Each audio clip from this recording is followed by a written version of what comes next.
Was it a black screen a minute ago? So. When I was 17 in my last year of high school, I was finally starting to hit things off with a girl I liked. I'll call her Lynn.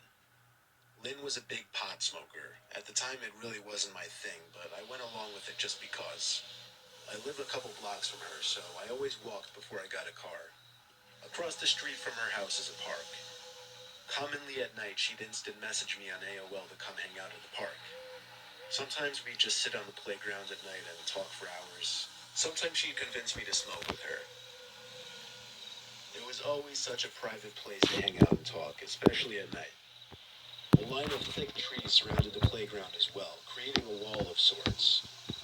Well, one night we both snuck out around 12 and met at the playground in the park. We talked for a while. Then Lynn perked up, playfully hit me on the shoulder, and said, "We should play hide and seek." It may sound immature for a couple seniors in high school to play hide and seek, but it just seemed like it would be fun. She told me to go to the trees and count to 30. When I was done, my first instinct was, of course, to check the playground, and if she wasn't there, I'd move on to the picnic bench area. We always had flashlights on us when we went to the park, because this was before everyone had phones with flashlights in their pockets. I stepped from the grass onto the wood fiber mulch surrounding the playground. I aimed my flashlight up to the playground, because I guess I was too lazy to go up there if I didn't have to. You know those big plastic circular things with a bunch of tiny holes in it that a lot of playgrounds have?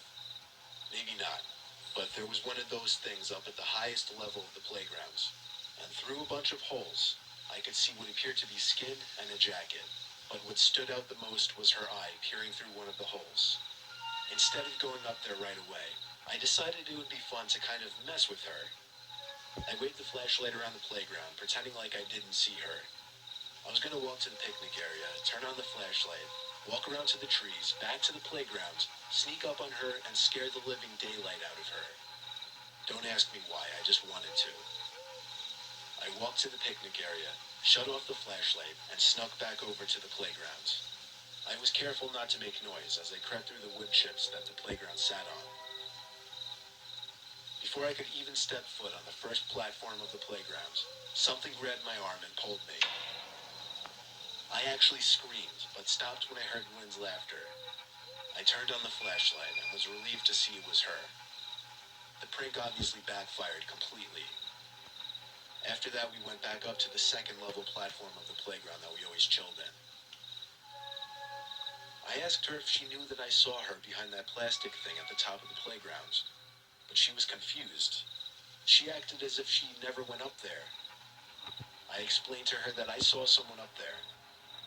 We both looked up as the tiny creaking sounds we had been hearing every so often suddenly made a disturbing amount of sense. I aimed the light up there, which revealed someone's head hunched over the railing of the platform above us. At the same time, we heard footsteps kicking the wood chips around right below the platform we were sitting on. I made the first move for us to run, and Lynn followed suit. I turned out my flashlight while we ran, which wasn't long since Lynn's house was right across the street. We went to her room, shut the curtains, and I stayed there for the night, not wanting to go home. That marked the end of our late-night visits to the park.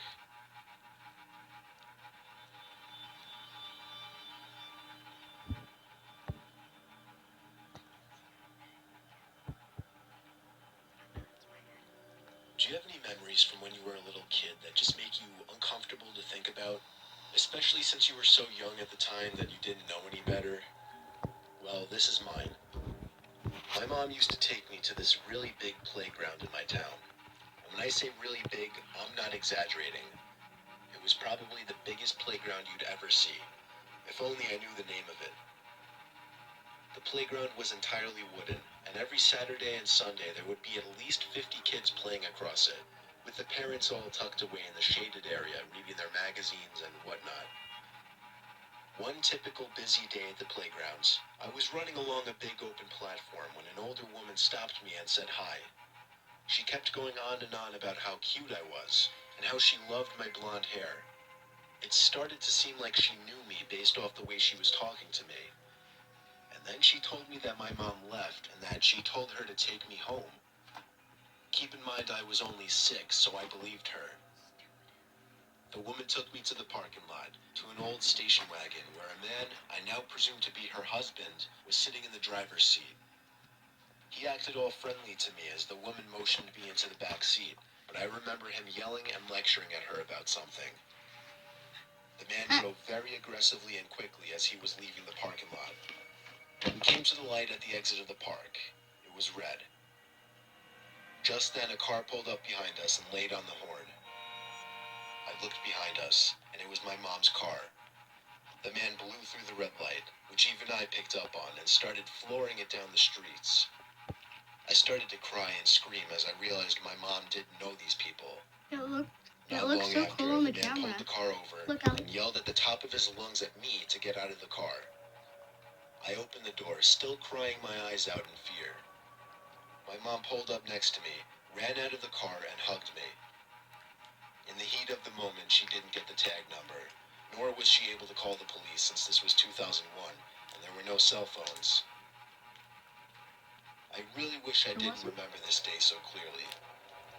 I would have rather it just been one of those memories that the brain chooses to repress.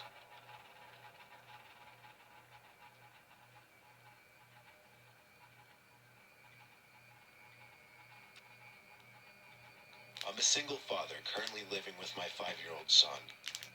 I have an old wooden playground in my backyard. It has a tire swing, monkey bars, and a big slide. A couple times recently, I've heard noises coming from the playground at night. I'll start from the first night. I woke up one night last week to the sound of something squeaking from outside. I recognized it to be the sound of the rusty chain of the tire swing spinning around. I also heard a young child's laughter out there. I thought it was my son, so I went to his room to find him in his bed, fast asleep. My heart dropped as I saw him in his bed. That meant some stranger was in my yard. But when I opened the back door to the backyard, there was no one back there. The tire swing was spinning slowly, however, as if somebody had just gotten off